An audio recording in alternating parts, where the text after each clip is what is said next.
એટલે જેનું મન જે રીતે અધિકારી હોય એ રીતે એને સમજવું જોઈએ અને એ રીતે જ એને સમજાય. પણ એમ સમજતા સમજતા આગળ વધતા વધતા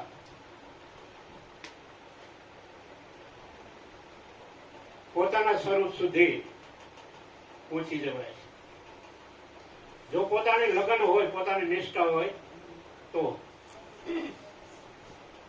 મહારાજે ઠેઠ મનની પહેલી પારની વાત કરી કે આ પિંડ બ્રહ્માંડ થી પર છે ગુરુજી, એનો દેખાડું તમને દેશ કે ન્યા નથી માયા કેલો લેશ. સદગુરુના દેશમાં જે પહોંચી ગયા છે એને પછી માયા નો લેશ માત્ર પણ અંદાજ આવતો નથી, નડતી જ નથી. જો પહોંચી ગયા હોય તો, અને ન પહોંચ્યા હોય તો નડે. માયા એ રૂપે થઈ જાય. કારણ કે અહીંયા પિંડ જ નથી રહેતો. પિંડ નો રહે એટલે બ્રહ્માંડ નો રહે. બે વસ્તુ ત્યાં રહેતી નથી. તો જ આપણે અજરામાં રહી શકીએ. જ્યાં સુધી પિંડ અને બ્રહ્માંડ, કારણ કે પિંડ નો ભાવ છે એટલે જ બ્રહ્માંડ છે. હું દેહ છું એવું નક્કી થયું છે એટલે આમે જગત છે. જયારે સદગુરુને આ તન મન ધન અર્પણ કરી દેવામાં આવે છે એટલે પિંડ નથી રહેતું, એટલે સામે બ્રહ્માંડ પણ રહેતું નથી. પણ આ બધું થાય કોને? આવો ભ્રમ કોને થાય કે મન એવા મનુષ્યના બંધ મોક્ષ કારણ. મનુષ્યનું મન જ બંધન અને મોક્ષનું કારણ છે. આપણે કોઈ નડતું નથી. આપણું મન છે ને, મનુષ્યનું મન જ નડે છે. જો મન સમજી જાય તો મુક્ત થવાય. પણ આ મન સમજતું જ નથી, એને સમજવા માટે રાજી જ નથી. પણ સમજવા પ્રયત્ન કરે તો સમજાય પણ જાય. વિષયમાં આસક્ત થયેલું જ મન બંધાયેલું કહેવાય છે. કારણ કે પંચ વિષયનો રોગ જ ભારે બગાડ્યું શરીર સાર. આ ગુરુ મેળા પરમારથી આ નાડી જોઈને તેનો નિસ્તાર. આ ગોળી આપી છે જ્ઞાન. સદગુરુ કેવળ એક જ્ઞાનની જ ગોળી આપે છે અને આ વિષયમાંથી આપણે મુક્ત કરી દે છે. પણ આ રોગમાંથી મુક્ત થવું જરૂરી છે. કારણ કે પંચ જે વિષય જે છે, દુઃખ માન્ય સાધુજનો પંચ વિષયની માન. જે સાધુ પુરુષને આ પંચ વિષય જો નજીક આવે તો એને ઘણું બધું દુઃખ થાય. ક્યારેક આવે જ નજીક, તે ન આવે એવું નથી. હા, સંસારમાં રહેવું હોય, જગતમાં રહેવું હોય તો આવે ખરા. એટલે મોટા થાય કે એને દુઃખ થાય. જે અજ્ઞાની છે એને સુખ થાય છે. એને એમ થાય કે આમાંથી આપણે સુખ મળશે, પણ એમાં સુખ છે નહીં. કે જાણવાના જળથી ક્યારેક તૃપ્તિ થાય તો આ વિષયથી તૃપ્તિ થાય. ઘણી વાર એવું નથી થતું કે સંત પુરુષોને નિમંત્રણ આપી અને ભોજન એવું બધું બનાવ્યું હોય સ્વાદિષ્ટ, સંતો એમાં રાજી ન હોય, પણ સામે વાળાનો એવો ભાવ હોય ને, એ સામે આવે, એ રસ વિષય છે, સામે આવે એટલે એને એમ થાય કે સામે ન હોય તો સારું. પણ સામેના ભાવને લઈ અને પાછું આ ગ્રહણ કરવું પડે.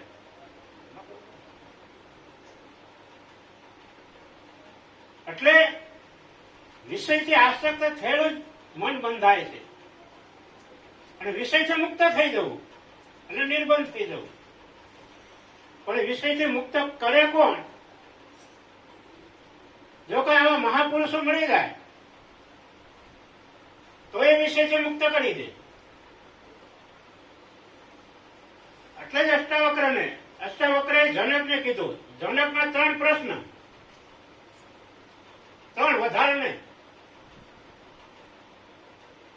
કે જ્ઞાન કેવી રીતે પ્રાપ્ત થાય, મુક્ત કેવી રીતે થવાય અને વેરાગ કેમ જાગે. 3 પ્રશ્ન. કારણ કે કાયમ વેદાંતી પુરુષો, પંડિતોની હારે, જ્ઞાની પુરુષની હારે બેહવાળો પુરુષો, કાયમ એને ઘેરે સત્સંગ થતો, જેમ કોઈને ઘરે કાયમ સત્સંગ ન થતો હોય તો એ ઘણી વાર ઘણા આપણે મળે તો એમ કહેતા હોય અમારે આટલું જ બાકી છે બાપુ. બીજું બધું એમને પરિપૂર્ણ છે. તમે કહો ને એ બધું સમજાય છે, પણ એક વાત તમે કહો એમને નથી સમજાતી. અને જનકને એટલું જ બાકી હતું. અને અહીંયા અર્જુન છે તો અર્જુન આખો પાણીમાં બેસી ગયો તો મોહાંદ થયેલો હતો. એટલે એના માટે 18 યોગ કેવા પડ્યા. અને જનક એ બધા યોગમાંથી પરિપૂર્ણ થઈને બહાર નીકળી ગયેલો હતો. કેવળ આ હાસું કે આ હાસું એમ આટવાનું કે ખરું આ હાસું કે આવડું આ. એટલે એના 3 જ પ્રશ્નો હતા. એટલે એને એક જ શ્લોક કીધો, પેલો એક જ શ્લોક, પછી જ્ઞાનની શરૂઆત કરી. જો તો ખરેખર તારે મુક્ત થવું જ હોય, તારે મુક્ત થવું છે ને, કે હા મુક્ત થવું છે, તો મુક્ત તારે થવું જ હોય તો વિષય અને વિષયના વિકારો જે છે એને તું છોડી દે. આ ઝેર જેવા છે વિષયો, જેને ઝેર જેવા લાગે ને એને જ છૂટે, બધાને છૂટે નહીં. આપણે સદગુરુ શરણે ગયા પણ હજી વિષયો છૂટતા નથી. એનું કારણ શું છે કે વિષયો ઝેર જેવા લાગતા નથી. જેમાં વ્યસનો હોય ને, વ્યસનો જો ઝેર જેવા લાગે ને એને તરત છૂટી જાય. બાકી તમે તમાકાની પડીકી લ્યો તો તમાકાની પડીકી ઉપર વિષય ચિતરેલો હોય. શા માટે? કે આ ઝેર છે અને ઝેર તમને મારી નાખવા વાળું છે. એટલે 2 હાથના આડકા હોય ને ખોપડી ઉદ્યોગેલી હોય કે આ તમારા હાલ આવા થઈ જાય, છતાં પણ છૂટે છે. એ તો ઓલા સામે હોય અને આમ હા એમ કઈ છૂટેવા નથી. પણ જેનો દ્રઢ નિશ્ચય હોય કે આ વસ્તુ મારે છોડવી જ છે, એટલે પંચ વિષયમાંથી મુક્ત થવાનું. આનાથી તારે મુક્ત થવાનું છે. આ તો જ વૈરાગ જાગશે. વૈરાગ જાગશે તો જ તને જ્ઞાન પ્રાપ્ત થાય, એટલે નહીં થાય. આપણું એવું જ છે, પરબાનું જ્ઞાન પ્રાપ્ત કરી લેવું છે પણ વિષયથી મુક્ત નથી. તો વિષયથી મુક્ત થવા માટે કરવું શું પડે? જો ખરેખર તારે વિષયથી મુક્ત થાવ, વિષય એટલે ઝેર છે, તો ઝેર ને તારે છોડવા, ઝેરથી મુક્ત થવું હોય તો જે આ વિષયના વિકારો છે, શબ્દ સ્પર્શ રૂપ રસ અને ગંધ, આ 5 વિષય અને 5 વિષયનો ભોગવટો કરીને એના જે વિકારો જે છે, કામ, ક્રોધ, લોભ, મોહ, મદ, ઈર્ષા, આ એના વિકારો છે. હવે એનાથી તારે મુક્ત થવું હોય તો પંચામૃતને તારે ગ્રહણ કરવું પડે. જો વિષયથી ખરેખર તેને મુક્ત થવું છે તો એને પંચામૃત નું પાન કરવું પડે. તો પંચામૃત છે શું? તો ક્ષમા, આર્જવ, દયા, સંતોષ અને સત્ય. આ પંચામૃત કીધા. જેમાં ભૌતિકમાં આપણે નથી પંચામૃત છે, તો પંચામૃત શા માટે છે? કે આ કાયમને નિરોગી રાખવા વાળો જો કોઈ હોય તો પંચામૃત છે. દૂધ છે, દહીં છે, સાકર છે, મધ છે, એ પંચામૃત. પણ જો મનને નિરોગી કરવું હોય આ રોગથી તો ક્ષમા. ક્રોધને ક્ષમાથી જ જીતી શકાય. તમારે ક્રોધને કાઢવો હોય ને તો ક્રોધ કાઢવાથી ક્યારે નહીં જાય. અંધારો ઉલેસવાથી કોઈ દી ન જાય. દીવો પ્રગટ કરે તો આમ ધારો એમ ન કે હું બોલ. એટલે ક્ષમા આપણા જીવનમાં જો ક્ષમા આવી જાય તો ક્રોધ નહીં.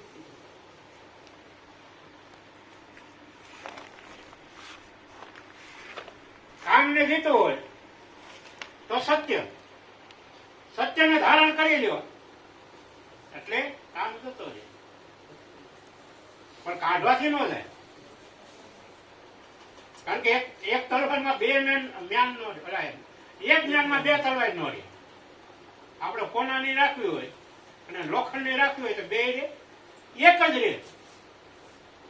એમ આ જ્ઞાન છે એમાં કાં તો કા રામ રે કાં તો હરામ રે, બે વસ્તુ રે, બે નો રે. પણ આપને હું ગોઠી ગયું ખરેખર આપણે જે છે ને રામ જ અપનાવી લીધા છે એવું આપણે ફીલ થાય છે, પણ હકીકતમાં એવું નથી. આપણે પ્રયત્ન કરીએ છીએ એક જ્ઞાનમાં બે તલવાર રાખવાની કોશિશ કરી પણ એ ક્યારેય રહેતું એટલે સમજાતું નથી. તો સમજાય જાય ને. સમા એટલે આર્ધવ. આર્ધવ એટલે સરળતા. તમારે સરળ થઈ જવું હોય તો પોતાના અહંકારને છોડી દેવો પડે ને. આપણો અહમ નથી મળતો પણ આપણે સરળ નથી થતા એટલા માટે સરળ સ્વભાવનું મન કટુલાય. જો સરળ સ્વભાવ જેનો થઈ ગયો છે એના મનમાં ક્યારે કટુલાય આવશે નહીં આવે. પણ સરળ નહીં છે હોય તો આ બધા કટુલાય ઉભી જ રહેશે હે ને. એવું કેમ થાય છે? આ આમ કેમ કરે છે, આ આમ કેમ રહેશે, આને આવું ન કરવું જોઈએ, પેલાને આવું ન કરવું જોઈએ, એવું બધું કેમ થાય છે? આમાંથી પછી કટુલાય ઉભી થાય. હોય તો ભાઈલા જ ને, ગુરુ ભાઈલા હોય, આખો ભક્ત મંડળ હોય અને ગમે ત્યાં આપણે જઈએ જે પરમાત્મા ને જે માર્ગે હાલે છે એ બધા પરમાત્માના માર્ગ જ કહેવાય જ નહીં. પણ એમાં આપણે કટુલાય દેખાય. શા માટે? આપણામાં સરળતા એવી નથી. આ સરળ છે એ અમૃત છે, પેલું ઝેર છે. જો આ એક વાર જીવનમાં આવી જાય, લોભને જીતવો હોય તો સંતોષ. લોભને જીતવો હોય તો સંતોષ. તો લોભ પણ જાય એવું છે. આપણે માની લઈએ કે આપણું લોભ પણ છૂટી ગયું પણ જાય. સંતોષ યથા લાભ સંતોષ સદાય. સબરીને રામ કહે છે જેટલો લાભ મળે એમાં સંતોષ તમે માની લો તો ક્યારે પણ તમને લોભ વૃત્તિ નહીં જાય. સંતોષ એટલે દયા. દયા ધર્મ કા મૂળ હે, પાપ મૂળ અભી. આપણું જે અભિમાન છે એ અભિમાન જતું નથી, અહંકાર જતો નથી, મટતો જ નથી. પણ દિલમાં દયા પ્રગટ થઈ જાય તો આ તો તરત છૂટી જાય. કારણ કે દયા ધર્મનું મૂળ છે અને પાપ મૂળ અભિમાન. એટલે આપણે કે કોઈ ખોટો કર્મ કરીએ ને તો એને જ પાપ કહેવાય એવું નથી. તુલસીદાસ મહાત્મા કે તમે કદાચ જ્ઞાની હો, જ્ઞાનનો આપણે કદાચ અહમ હોય ને તો એ અભિમાનનો જ મૂળ છે અને એ જ પાપ છે, બીજું કોઈ પાપ નથી. જો દેહમાં દયા આવી જાય તો એ ધર્મનું મૂળ છે એટલે પાપનું મૂળ અભિમાન છે. આ બે રસ્તા છે. આપણે કયા રસ્તે હાલવું એ આપણે પોતે નક્કી કરવું પડે. એટલા માટે પંચામૃત જો આપણામાં જીવનમાં આવી જાય તો આપણું જીવન છે એ ધન્ય બની જાય અને આબાદ બની જાય. એટલે હવે સમય પણ થઈ ગયો છે. એક ભજન બોલી લો, વાંધો.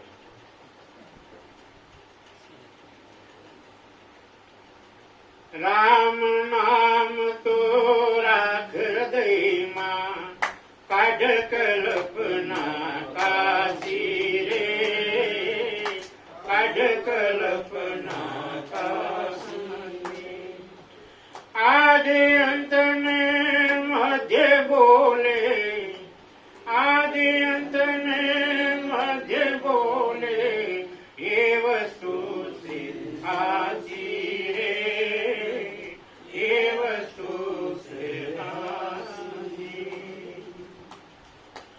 વિના મૂળનો એ સેવેલો મનવાણી પરવા જોડે આ મનવાણી પરવા અનુભવ્યાના અંતરમાયે અનુભવ્યાના અંતરમાયે નેહ નિરંતર બાંધો રે નેહ નિરંતર બાંધો વીણા વીણા પંખનો એ છે પંખી વિણૈંદરીનો ભોગી રે વિણૈંદરીનો ભોગી વીણા પિંડનો એ છે પ્રાણી વીણા પિંડનો એ છે પ્રાણી વીણા જોગ સંજોગી રે વીણા જોગ સંજોગી રામ નામ તો રાખ હૃદયમાં કાઢ કલ્પના કાશી રે કાઢ કલ્પના કાશી આદિ અંતને મધ્ય બોલે આદિ અંતને મધ્ય બોલે એ વસ્તુ છે સાચી રે એ વસ્તુ છે સાચી રે